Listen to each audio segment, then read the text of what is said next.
The following Encore episode of Probably True Solar Stories is dedicated to the teenagers who can see today's technology and say, what if we tried this? You'll see what I mean in a bit. Okay, here we go.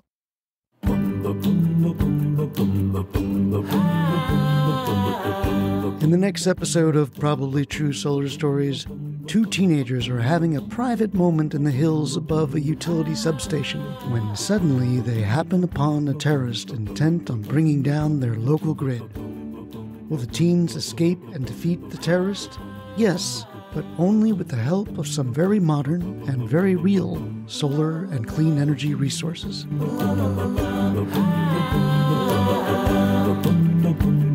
Welcome back to episode 4 of season 2 of Probably True Solar Stories. Do you like action crime stories? Then I think you'll appreciate this solar noir action crime story. It was inspired by several very real grid terrorist events. We'll have some more commentary about that at the end of this episode. For now, turn off the lights, get comfy, and imagine yourself as a teenager. It's a dark, moonless night. There are stars above, and below are the lights of a small city and a local utility substation. How romantic. Except then you hear the sound of rifle shots. Not good.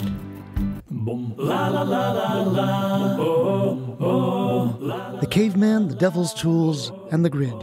Written and read by Tor Solarfred Valenza. What was that? Asked Nate. I don't know. Sound like firecrackers. Kiss me. No, Gwen, that sounded like gunshots. Gwen sat up, frustrated. They'd been lying half naked on a blanket set on the hillside of Knox Summit. Below was the glow of the Knox Electric substation and the streetlights of Knox City. Above was a canopy of thin green leaves, ripe black olives, and a white polka dot ocean of tiny stars. Who would shoot a gun all the way up here? Gwen shook her head. Finally, they were going to do it. She was ready. He was ready. Gwen's parents were not ready. But really, when are parents ready for their kids to have sex? Never. What mattered was that she had made all the mental and physical preparations.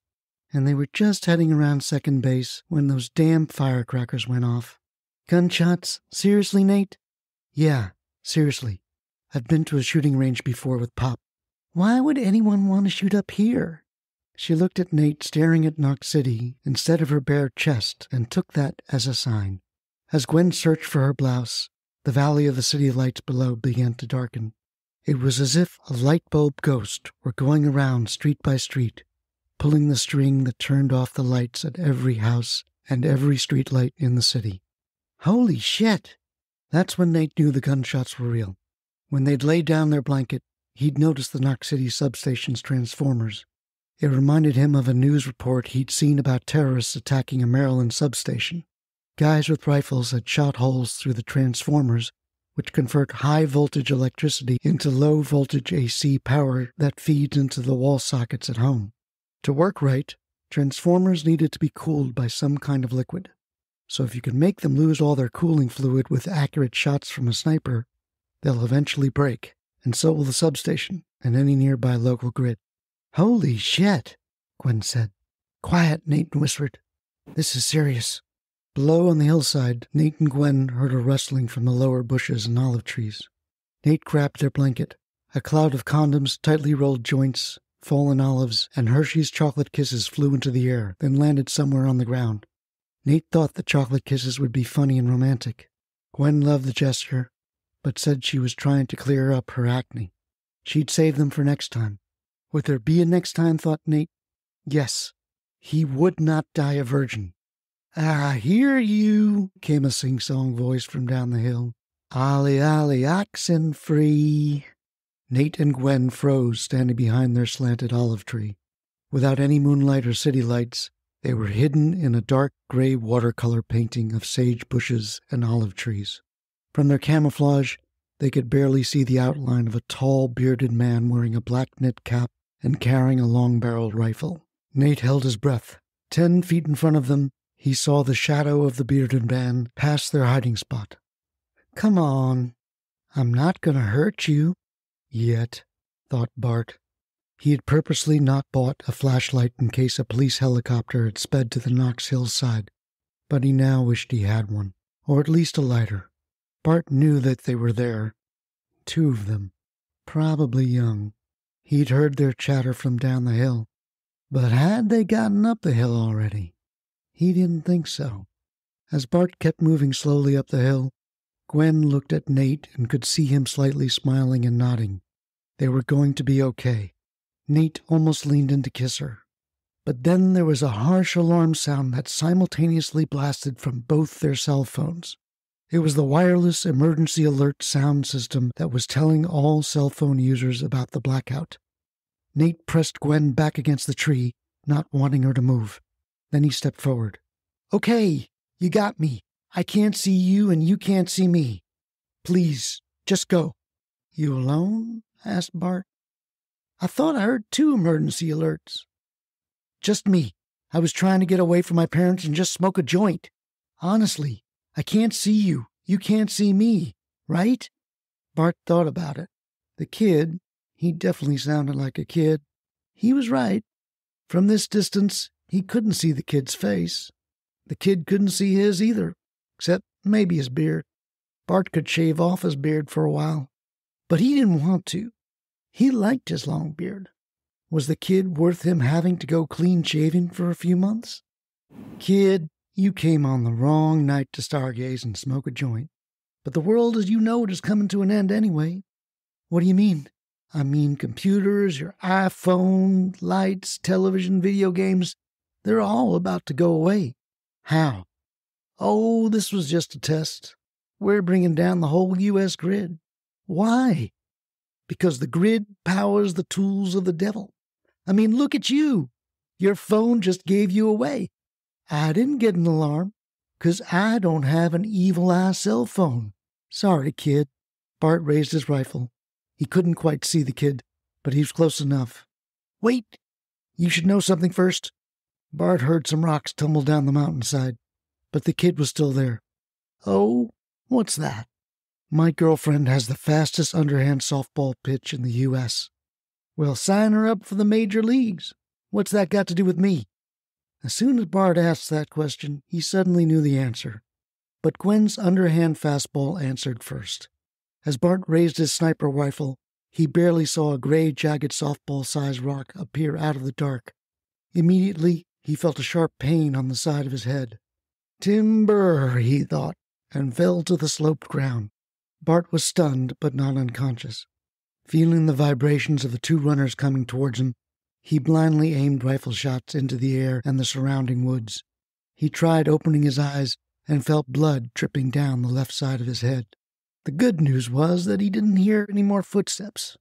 Had he gotten them? Another sharp rock hit his head. Fuck!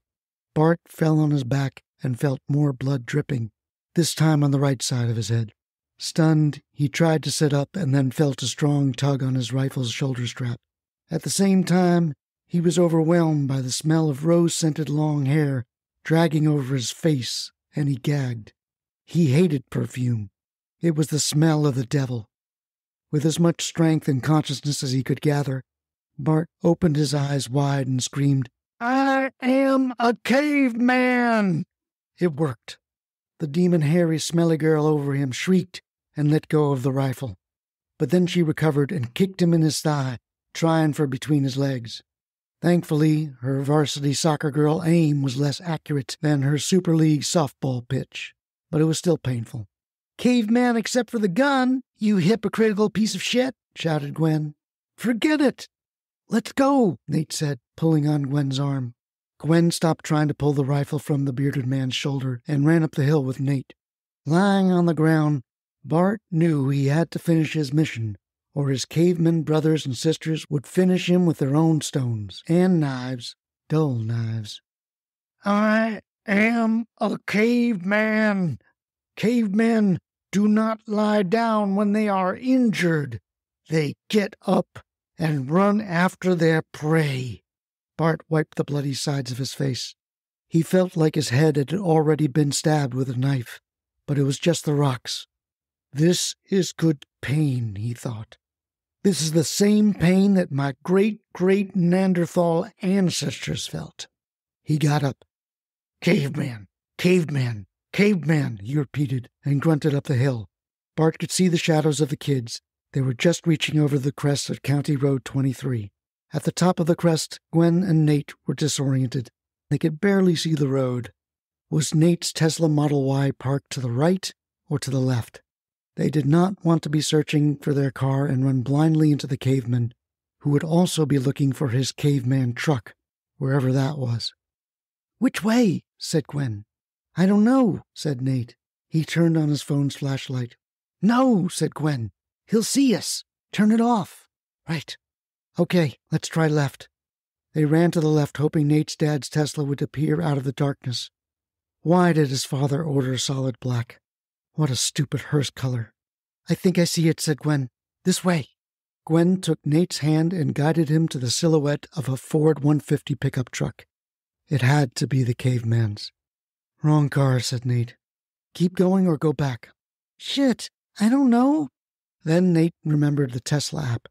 If he still had cell service, he could remotely turn on the headlights, and if it were close enough, he could bring the Tesla to him with smart summon mode. Nate checked his phone. There was one bar. Thank the energy gods that satellites were powered by solar panels day or night. Gwen was about to run in the opposite direction when Nate put his hand on her shoulder. "Stop, Gwen. I think I could turn on the car, and maybe even bring it to us." Nate opened the Tesla app and pressed the summon button. Yes. The Tesla's lights went on. The bad news was that it was back where they had come from. Worse, the headlights revealed a bloody-faced Mr. Caveman crawling to the edge of the road, his rifle still strapped to his back. "Move towards the car," whispered Nate. He kept his Tesla app open and kept pressing the summon button. Still on the ground after his climb, Bart saw the lit Tesla and thought the kids were inside the electric Devilmobile with their heads down below the windshield. He got to his feet and started walking towards the Tesla, not realizing that Nate and Gwen were behind his back. Gwen picked up another rock on the side of the road. She once again wound up for another underhand fastball to the back of the caveman's head. But Bart heard their feet. At the last minute, he turned around with his rifle. Although Gwen had been headhunting, her underhanded fastball zoomed right into the strike zone, punching the caveman's balls. "Ha!" said Gwen. "Strike two, you son of a bitch." Bart immediately keeled over, coughing and gagging, but still clutching his rifle pointed askew to the stars. Without the lights on, he could see those stars so clearly, the lovely stars. If only they could soothe his broken balls. "Caveman!" Bart croaked, painfully gasping on the pavement. As soon as he recovered, he would have them. But just as he lifted his head, the Tesla started moving toward him without a driver. What the fuck? Being a caveman, Bart didn't realize that the Tesla Devilmobile was programmed to stop for obstacles. He rolled over just in time, just as the Tesla slowly and safely drove past him at 5 miles an hour. When the car reached Gwen and Nate, they quickly opened up the doors and got in. Nate was behind the wheel and stepped on the accelerator, leaving skid marks from the Tesla's 475 pounds of torque. On the ground and still bleeding, Bart would still not submit. Seeing the Model Y's taillights disappear, Bart inhaled. "Cave. Man." He grit his teeth and limped towards his Ford pickup truck, illuminated by the passing Tesla. Dun, la, la, la, la, la. Dun, dun, dun, dun, dun. La, la, la, la, la. When Nate and Gwen arrived at Nate's parents' house, the house was dark. His parents were out of town, and his sister was at his friend's. Normally, a garage door wouldn't have opened in a blackout, but their solar-powered home had a 12-kilowatt-hour battery system that allowed them to remotely open the garage door and park inside. Nate pressed the garage door close button. "Thank God, we're safe," said Gwen when the garage door shut, but they weren't. Bart thought he was only 30 seconds behind. His 1987 F-150 4.9-liter inline-six with fuel injectors, did not have the torque of a Tesla Model Y, but he was still able to follow that Tesla, and he saw those kids turn right onto their dark suburban road. He turned on his brights. The headlights illuminated 30 dark houses on the street, some filled with candles, except for one. There was one with solar panels on the roof, and was lit up like a lighthouse. Of course, that had to be the home of Fastball Sally and the Devilmobile. Bart parked in Nate's driveway and cut the engine. No more rocks. He knew he had a concussion, but cavemen survived concussions, ball bustings, and worse. His head still bleeding, he gripped his rifle. 2 quick shots. If the kids' parents were home, oh well. Then he'd get back to the big cave. His cave sisters will tend to him with natural poultices, the ancient prayers, and hopefully a cold Bud Light. Cold Bud was not drunk by cavemen, he knew that. But they did have beer, or mead, honey beer, something like that. If Bud were around, Bart suspected it would have been the caveman king of beers. Dun, la, la, la, la, la. Dun, dun, dun, dun. When Nate heard the caveman's car pull up to the driveway, he looked up. Lights. His parents' smart home was too damn smart. It was programmed to turn on the lights after opening the garage door. Both Nate and Gwen tried calling the police and their parents, but they kept getting a recording that all circuits were busy. Text bounced back undeliverable. What do we do? Gwen whispered. For a brief moment, Nate thought. Then he said, we're going to turn everything on. When Nate's father and mother went solar, they decided for a full smart home upgrade. Not only did they have battery backups, they had a smart panel that could remotely turn devices on and off. That would be useful. Nate led Gwen deeper into the house when they heard a rifle shot at the front door. Bart stood at the door, aware that he was about to walk into the Devil's Lair. Yes, he knew that his Ford, the rifle, and the silencer weren't exactly caveman technology. Neither was his flashlight. He and his cavemen brothers and sisters debated often about these hypocrisies, but Bart reasoned that they had to meet the devil with their hell weapons. Soon they would go back in time. It was the demon grid that had created the most pain for everyone. Electricity should never have been discovered, or invented, or whatever. Now, with his modern fire stick and bullet stone, he was entering a true electric den of iniquity, and he would now kill his evil electric enemies. Bart thought about returning to his cavemen lair. Then he would tell this story around the fire, and his cavemen and women clan would be in awe of his strength and perseverance. Then Phase 2 would begin. The cave clan would take down multiple grids on the same day. When coordinated, America would return to our rightful Stone Age. Only the true prepared cavemen and women would survive. Thanks to the trials of today, Bart expected that he would be elected King Caveman, or President Caveman, since kings were born from God, and he was not God. No, sir, God would not have fucked up as bad as this. But presidents, they were human. Bart growled, annoyed by his being distracted by politics. Politics was not the work of the cavemen. He was a hunter, and he will now hunt these 2 electric devil worshippers. Bart shut open the door's lock and stepped through into the empty foyer. He still felt dizzy, but he wasn't shooting a target hundreds of feet away. These kids would be closer than deer. Okay, softball champions, you got me good, but the fight ain't over yet. Ready or not, here I come. I am... What the fuck? Suddenly, all the lights turned off and Bart was in pitch-black darkness. Fuck, said Bart aloud. He'd wished they'd left the lights on. Nate had toggled off the lights from his iPhone. His intention was to lead the cavemen away from their hiding spot while he and Gwen prepared other smart home weapons. You throw something at me and I will know where you're hiding this time. In answer, the lights to the stairs went on, startling Bart. Oh, inviting me upstairs, kids? Okay, let's play. Bart bolted up the stairs, his rifle ready. In the middle of climbing the stairs, the stair lights went off again and Bart tripped. Look!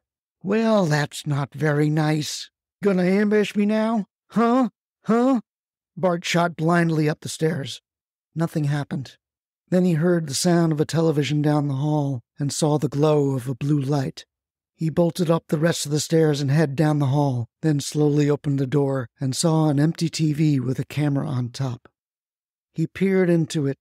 You looking at me? I'm looking at you, devil young'uns. I'm tired of this magic electrical mystery tour. Come on after me. Fight like a caveman, not like a Best Buy sales dude. In answer, a robo-vac abruptly turned on, unhitched from its cradle and headed toward Bart, its vacuum on full power. Bart aimed his rifle and shot the robo-vac twice, but it kept going. Electric devil tortoise. Take that, ye demon! Bart kicked the robo-vac onto its back, then winced from hitting his toe on the hard plastic. He breathed in the pain. Caveman! Is that all you got? Bart sniffed and smelled something familiar. Are you making me coffee? How kind is that? Bart ran down the stairs, stumbled on the landing, and felt his way to the barely visible kitchen. The coffee maker, however, was empty. Then he noticed a faint light coming from the door next to the kitchen. It was, Bart knew, the faint light of a demon cell phone. Bart raised his rifle and shot through the door 10 times. He waited and heard a groaning sound coming from the other side of the door. The faint light went out. Gotcha! And ironically, it was your own devil light that gave you away. Bart pushed through the door. He had expected a closet, but it was too big to be a closet. Then he realized it was the door to the garage. Like the house, it was pitch dark. He did, however, smell coffee, and he wondered why they would make coffee. And just when he figured out why, Gwen threw scalding hot coffee in his face. Bart screamed in pain and dropped his gun. Through scalded eyes, the last thing he saw was the black hood of a Model Y Tesla plowing into his body. With its 475 pounds of torque, backing 4,500 pounds of steel, the impact hit Bart so hard that he flew back into the garage and created a 6-foot square hole in the garage's back wall. Gwen stepped forward, still holding the empty coffee pot, staring at Bart's motionless legs sticking out of the wall. Nate got out of the Tesla and hugged her. Strike 3, caveman. You're out. Well, that was a fun, action-packed smart home solar story, wasn't it? Personally, I have nothing against people who want to go off-grid and simplify their lives. It can be done very easily today. Look at the Amish and millions of Jews who observe the Sabbath every week. But that lifestyle isn't for everyone. And certainly people shouldn't be trying to shut down the grid with a few rifle shots. But that's exactly what happened in real life. There have been several incidents in the last 10 years where people are trying to take pot shots at substation transformers. As mentioned in the story, those transformers work with an oily cooling fluid, and if that fluid suddenly drains out from a few sniper shots, then there could be a regional blackout. Check the show notes for links to stories about those incidents. States are now trying to harden and protect substations from gunfire, but it's an expensive and slow process. As for the smart home tech in this story, it's also real. There are smart home devices that can control any light, appliance, entertainment system, or even your hot water.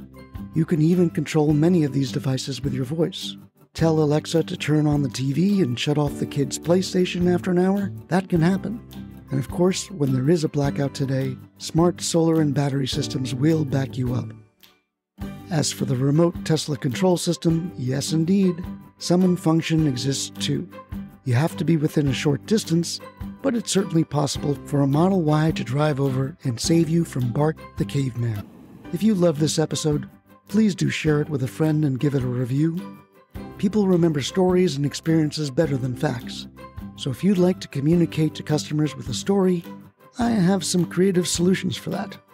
Check out the probablytruesolar.com sponsor page. Thank you for listening. I am planning to do some live storytelling. Sign up for our newsletter to hear about those events, and let me know if this is one of those stories that you'd like to hear live someday.